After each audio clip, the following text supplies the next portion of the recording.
بسم اللہ الرحمن الرحیم۔ معزز ناظرین، السلام علیکم ورحمۃ اللہ وبرکاتہ۔ میرے بھائیو، اس کائنات میں حکومت اللہ کی ہے۔ یہاں وہ ہوگا جو اللہ چاہتا ہے۔ ساری کی ساری نمرود کی طاقت استعمال ہوئی کہ ابراہیم علیہ السلام کو آگ میں جلا دو اور اسے ڈال دو، اور لکڑیاں اکٹھی ہوئیں، ڈھیر لگایا گیا، اور ایسی آگ دہکی کہ اوپر سے اڑنے والے پرندے بھی اس میں گر کے راکھ ہو جائیں۔ اب ابراہیم علیہ السلام کو پھینکنے کا وقت آیا تو آگ کے قریب جائے گا کون؟ راستہ ہی کوئی نہیں۔ ابراہیم علیہ السلام سے کہنے لگے تو خود چلا جا۔ وہ کہنے لگے میں کیوں جاؤں؟ تم نے چلانا ہے، پھینکو مجھے۔ اب پھینکنے کا طریقہ کوئی نہیں، قریب جائیں تو خود جلتے ہیں۔ شیطان نے ایک ہتھیار بنا کے دیا، غلیل کی طرح اس میں اتار کے پھینکا، کپڑے اتارے، رسیوں سے باندھا۔ جب ہوا میں اڑے تو جبرائیل علیہ السلام دائیں طرف آ گئے اور پانی کا فرشتہ بائیں طرف آ گیا۔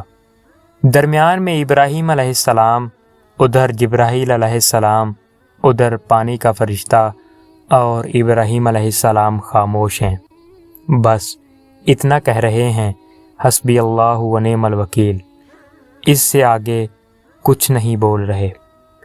اور ادھر پانی کا فرشتہ اس انتظار میں ہے کہ ابھی اللہ تعالیٰ فرمائے گا پانی ڈالو، آگ بجھاؤ۔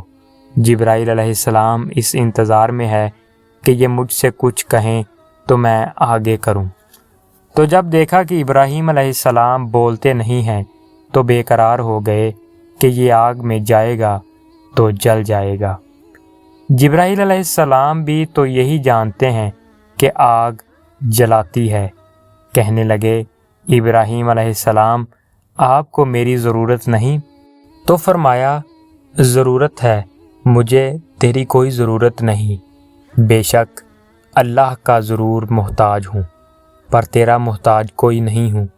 آگ میں جا رہے، جب جبرائیل علیہ السلام سے بھی نظر ہٹ گئی اور پانی کے فرشتے سے بھی نظر ہٹ گئی تو اللہ تعالیٰ نے براہ راست آگ کو حکم دیا، اے آگ ٹھنڈی ہو جا، سلامتی کے ساتھ میرے ابراہیم علیہ السلام پر تو اللہ عز و جل نے ایسا ٹھنڈا فرمایا اور اس کے شعلوں کو گود بنا دیا۔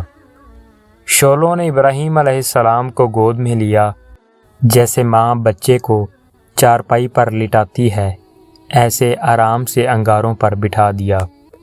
آگ کو شفاف بنا دیا، یہاں تک کہ ابراہیم علیہ السلام کا باپ آزر، جو جانی دشمن اور قتل کے در پہ تھا، جب اس کی نظر پڑی تو اس کی زبان سے بھی بے ساختہ نکلا، اے ابراہیم تیرے رب کے کیا کہنے، کیا ہی زبردست تیرا رب ہے۔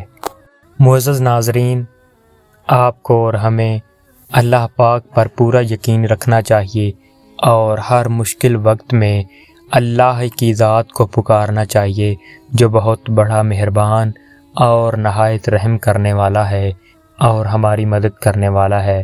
اللہ پاک آپ کو اور ہمیں نیک اعمال کرنے کی توفیق عطا فرمائے۔ وما علینا الا البلاغ المبین۔ شکریہ۔